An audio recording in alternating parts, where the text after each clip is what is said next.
الحمد لله نحمده ونستعينه ونستغفره ونعوذ بالله من شرور أنفسنا ومن سيئات أعمالنا ونعوذ بالله من شرور أنفسنا ومن سيئات أعمالنا ونعوذ بالله من شرور أنفسنا ومن سيئات أعمالنا من يهده الله فلا مضل له ومن يضلله فلا هادي له ونشهد أن لا إله إلا الله وحده لا شريك له ونشهد أن سيدنا ومولانا محمدا عبده ورسوله وصلى الله تعالى عليه وعلى آله وأصحابه وأزواجه وذرياته وأتباعه وسلم تسليما كثيرا كثيرا أما بعد رحمت عالم صلی اللہ علیہ وسلم کی شان عفو و کرم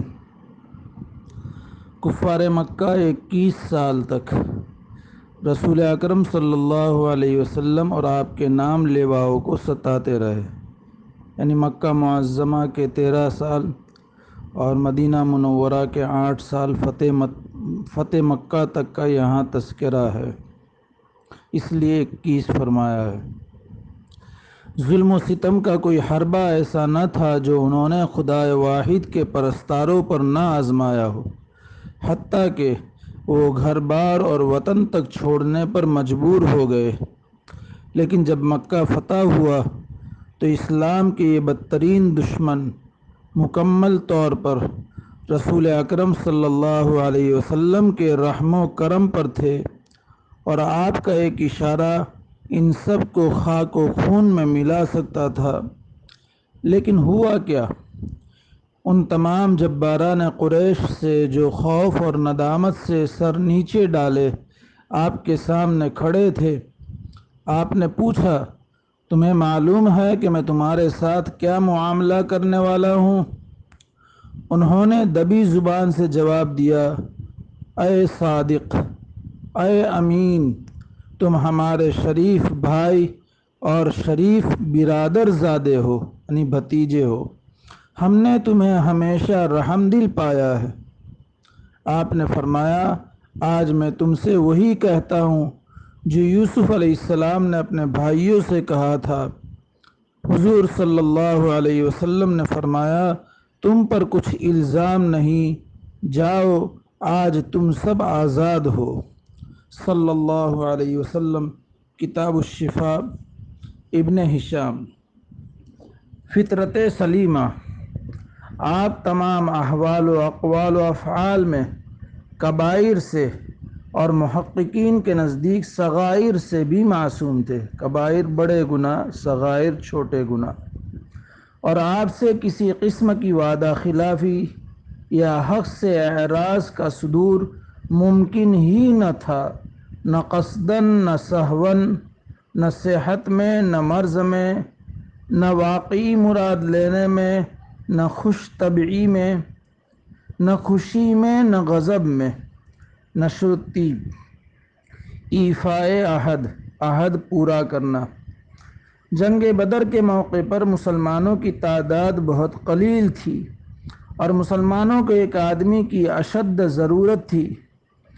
حذیفہ بن الیمان اور ابو حیل رضی اللہ عنہما، دو صحابی، رسول اکرم صلی اللہ علیہ وسلم کی خدمت میں حاضر ہوئے اور عرض کی، یا رسول اللہ، ہم مکہ سے آ رہے ہیں، راستے میں کفار نے ہم کو گرفتار کر لیا تھا اور اس شرط پر رہا کیا ہے کہ ہم لڑائی میں آپ کا ساتھ نہ دیں گے، لیکن یہ مجبوری کا عہد تھا، ہم ضرور کافروں کے خلاف لڑیں گے۔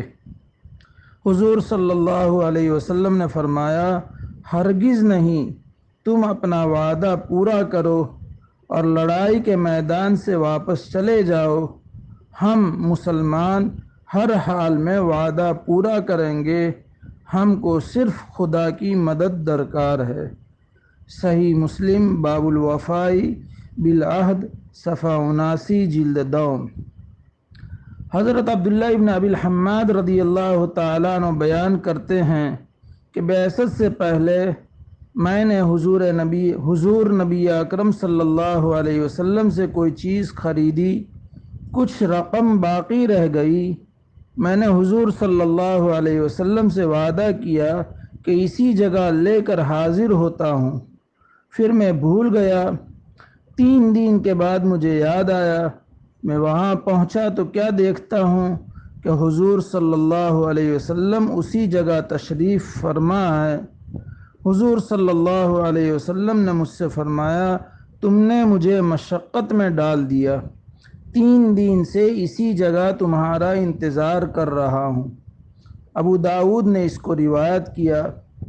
اس واقعے میں حضور صلی اللہ علیہ وسلم کی تواضع اور ایفاء عہد یعنی عہد کو پورا کرنا کی انتہا ہے۔ مدارج النبوہ۔ آج ہم مسلمانوں میں عہد کو پورا کرنا یہ بہت کم نظر آتا ہے۔ وعدہ خلافی، عہد کر کے بھول جانا، عہد کر کے پورا نہ کرنا، اور اس کو کمال سمجھا جاتا ہے۔ اللہ ہم سب کی پوری امت کی حفاظت فرمائے۔ یہ نفاق کی علامت ایک حدیث میں نبی اکرم صلی اللہ علیہ وسلم نے بتایا ہے، اس لیے ہمیں وعدہ خلافی، عہد کر کے پورا نہ کرنا، اس بری خصلت سے بچنے کی پوری کوشش کرنی چاہیے، اور اللہ سے اس کے لیے دعا کا بھی اہتمام کرنا چاہیے۔ شجاعت۔ حضرت انس رضی اللہ تعالیٰ عنہ فرماتے ہیں کہ حضور صلی اللہ علیہ وسلم نے ارشاد فرمایا کہ مجھ کو اور لوگوں پر 4 چیزوں میں فضیلت دی گئی ہے: سخاوت، شجاعت، قوت مردمی اور مقابل پر غلبہ۔ اور آپ نبوت کے قبل بھی اور بعد یعنی زمانہ نبوت میں بھی صاحب وجاہت تھے۔ نشر الطیب۔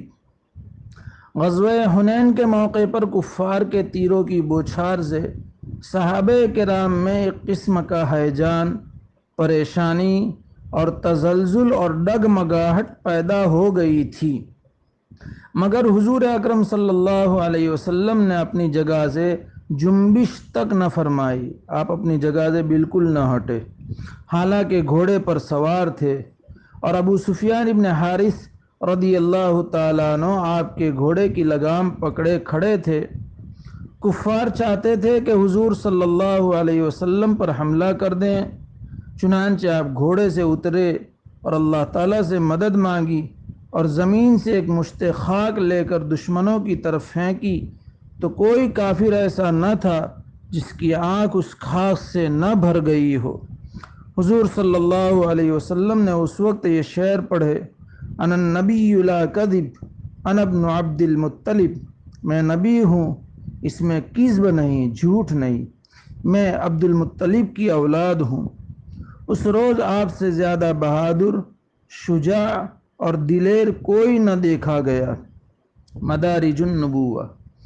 حضرت ابن عمر رضی اللہ تعالیٰ عنہ نے فرمایا ہے، میں نے رسول اللہ صلی اللہ علیہ وسلم سے بڑھ کر نہ کوئی شجاع دیکھا اور نہ مضبوط دیکھا اور نہ فیاض دیکھا اور نہ دوسرے اخلاق کے اعتبار سے پسندیدہ دیکھا۔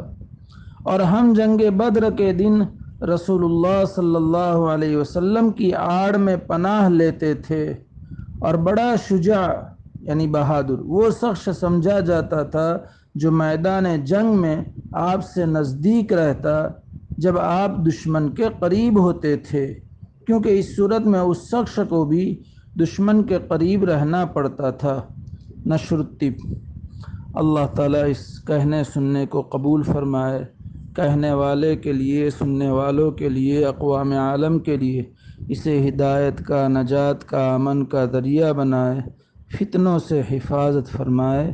ان عمدہ اخلاق سے، اخلاق عظیمہ سے ہم سب کو اور پوری امت کو اللہ تعالیٰ متصف فرمائے اپنے فضل سے، کرم سے اور احسان سے۔ وآخر دعوانا ان الحمد للہ رب العالمین۔